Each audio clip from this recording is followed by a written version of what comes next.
தி ugly 2024ல தமிழ்ல தியேட்டர்ல வெளிவந்த ஒரு suspense horror thriller movie. Mohammed Asif இந்த படத்தை டைரக்ட் பண்ணிருக்காங்க. நாசர், வினோத் கிஷன், ஜெயக்குமார், ஸ்வைதாசயம் மற்றும் படம் இந்த படத்தை நடிச்சிருக்காங்க. இந்த படத்துடைய கதையை பார்த்தரலாம். படத்துடைய ஹீரோ ஒரு போலீஸ் இன்ஸ்பெக்டர். இவர் இந்த போதை பொருளெல்லாம் தடுக்கிறதுக்காக ஒரு தனிப்படையை அமைச்சு அப்படியே தேடிட்டு இருப்பாரு. சுடுகாட்டு குழியில போதை பொருள் வச்சு கடத்துறாங்க அப்படின்ட்டு இவருக்கு ஒரு இன்ஃபர்மேஷன் வருது. உடனே அங்கே போய் பார்ப்பாரு. அங்கே போய் பார்த்ததுக்கு அப்புறம் அங்கே இந்த சாத்தான வழிபடுற ஒரு குரூப் ஒன்று இருக்கும். அது ஏகப்பட்ட சம்பவம்லாம் பண்ணிட்டு இருக்கும். இன்னும் அந்த இடத்துல இவர் இன்வெஸ்டிகேஷன் ஸ்டார்ட் பண்ண ஏகப்பட்ட பல திடுக்கிடும் சம்பவம்லாம் நிறைய இருக்கும். நிறைய சம்பவம் ட்விஸ்ட் ஏகப்பட்டது இருக்கும். இல்லை அந்த இடத்துல என்ன இருக்குது, பேய் இருக்குதா இல்லை போதை பொருள் கடத்தவங்க இருக்கிறாங்களா, யார் இருக்கா, இதை எப்படி இவர் கண்டுபிடிக்கிறார், இதில் என்னாச்சு அப்படிங்கிறதா இந்த படத்துடைய உடனே. இந்த படத்துடைய பாசிட்டிவ் பார்த்தாவே படத்துடைய ஃபர்ஸ்ட் ஹாஃப் தான். ஏன்னா ஃபர்ஸ்ட் ஹாஃப் பயங்கரமாக இருக்குது. இவர் அப்படியே அந்த புதைக்கிற இடத்துலாம் போகிறது, அந்த போதை பொருள்லாம் அப்படியே பார்க்குறது அப்படின்ட்டு ஸ்க்ரீன் பே பார்த்தா ஃபர்ஸ்ட் ஹாஃப் ஸ்க்ரீன் பே படம் எங்கேயோ போகுதுப்பா அப்படிங்கிறத இருக்குது. ஏன்னா அந்த அளவுக்கு ஃபர்ஸ்ட் ஹாஃப்லேயே ஒரு ட்விஸ்ட் நமக்கு கொடுத்துட்றாங்க. ஹீரோ போலீஸ் இன்ஸ்பெக்டர் அவருடைய ஆக்டிங் செம்மையாக இருக்குது. ஒரு தனிப்படையை அமைச்சு அப்படின்ட்டு தேடுறது அப்படின்ட்டு செம்மையான ஒரு பர்ஃபார்மன்ஸை கொடுத்துருக்காரு. நாசர் ஒரு கிறித்துவ ஒரு போதரா வருவார். அவர் மந்திரவாதி பேய் அப்படின்ட்டு அவருடைய ஆக்டிங் பர்ஃபார்மன்ஸ் செம்மையாக இருக்குது. படத்துடைய பிஜிஎம் மியூசிக் படத்துக்கு என்ன தேவை அதை கொடுத்துருக்காங்க.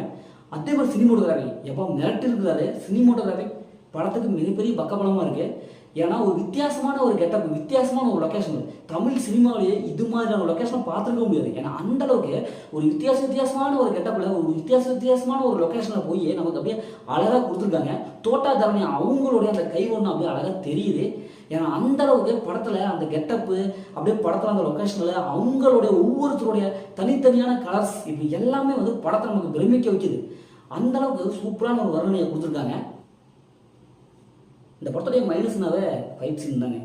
ஏப்பா ஒரு டைம் சஸ்பென்ஸ் த்ரில்லர் அப்படின்னு வந்தால் பரவாயில்ல, செகண்ட் ஹாஃப் ஃபுல்லாக இதே ஓயாமல் காமிச்சிட்டு இருக்காங்க. ஒரு ஃபைட்டுனா டக்குன்னு முடிச்சிடணும். இவங்க என்ன ரொம்ப நீளமாக கொண்டு போயிட்டாங்க. இப்போ குறிப்பாக ஒவ்வொரு சீன் இந்த கார் சேசிங் சீன்ஸ் இப்படி எல்லாமே ரொம்ப டைம் ரொம்ப அதிகப்படுத்துகிறாங்க. பார்க்கறது நமக்கு ஒரு மாதிரியாக இருக்குது. என்னடா ஒரு கிரன்ச்சாக இருக்குது. ஓரளவுக்கு கொடுக்கலாம். செகண்ட் ஹாஃப் ஃபுல்லாகவும் அதே தான். படம் எப்படா முடியும் அப்படின்னா தான் இருக்குது. செகண்ட் ஹாஃபில் இன்னும் கொஞ்சம் ஸ்க்ரீனில் அந்த ட்விஸ்ட் என்ட்ரிங்லாம் இன்னும் கொஞ்சம் அதிகமாக கொடுத்துக்கலாம். ட்விஸ்ட் என்ட்ரிங் இருக்குது. ஆனால் அது ஓயாமல் புள்ளி வந்ததுனால நமக்கே பார்த்துச்சா என்னடா எப்போ பார்த்தாலும் எப்படி வந்துட்டு இருக்குதே அப்படின்னு தான் இருக்குது. கதை எதை நோக்கிடா போகுது அப்படின்னு தான் இருக்குது.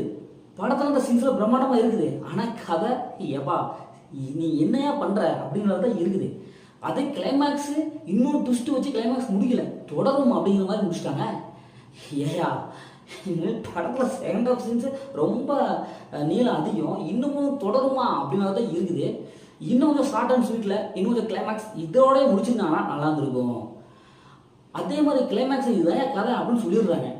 அதுக்கப்புறம் யோசனை பண்ணி பார்த்தா ஐயோ எதுக்கே அந்த சீன்ஸில் தேவையில்லாத கண்ணுக்காத மூக்கெல்லாம் சுற்றி நம்மளை 30 கிலோமீட்டர் அந்த பக்கம் சுற்றி அதுக்கப்புறம் மெயின் ஸ்டாப்பில் இறக்கோட்ட மாதிரி இருக்குது. இந்த படத்தை ஃபேமிலி வரலாம், கண்டிப்பாக ஃபேமிலி படத்தில் அந்த மாதிரி எதுவுமே இல்லை. முதல்ல படம் சூப்பராக சொன்னாங்க. இந்த படம் ஒன் டைம் வச்சுருந்து தான் நான் சொல்கிறேன்.